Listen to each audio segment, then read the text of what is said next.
ఎన్నికల సమయం దగ్గర పడుతోంది. అన్ని పార్టీలు సమర సంఘం పూరిస్తూ ప్రచారంలో జోరు పెంచాయి. ఈ క్రమంలోనే మేమంతా సిద్ధమంటూ వైసీపీ అధినేత సీఎం జగన్ బస్సు యాత్రతో దూకుడు పెంచారు.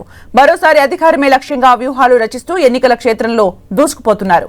మేమంతా సిద్ధం బస్సు యాత్రకు అభిమానం పోటెత్తుతోంది.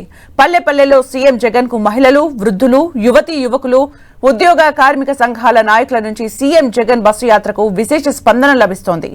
ముఖ్యమంత్రి జగన్ బస్సు యాత్ర 5వ రోజు శ్రీ సత్యసాయి జిల్లాకు చేరుకుంది.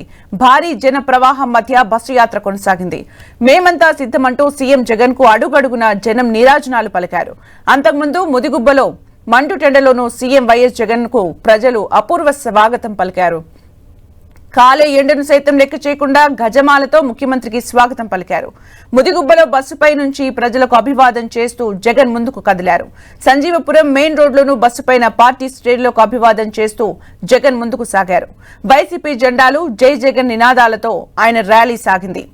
జగన్ బస్సు యాత్ర ముందుగా బత్తలపల్లి, రామాపురం, కట్టకిందపల్లి, రాళ్ల అనంతపురం, ముదిగుబ్బ, ఎన్ఎస్పీ కొట్టల, మలక వేముల మీదుగా పట్నం చేరుకున్నారు. ఆ తర్వాత పట్నం నడింపల్లి, కాలసముద్రం, ఎర్రదొడ్డి మీదుగా కుటుగుల చేరుకున్నారు. కాసేపు విశ్రాంతి తీసుకున్నాక జగన్ రాత్రి కదిరి పట్టణం చేరుకున్నారు. పీవీఆర్ ఫంక్షన్ హాల్లో మైనార్టీలు ఏర్పాటు చేసిన ఇఫ్తార్ విందులో ముఖ్యమంత్రి పాల్గొన్నారు.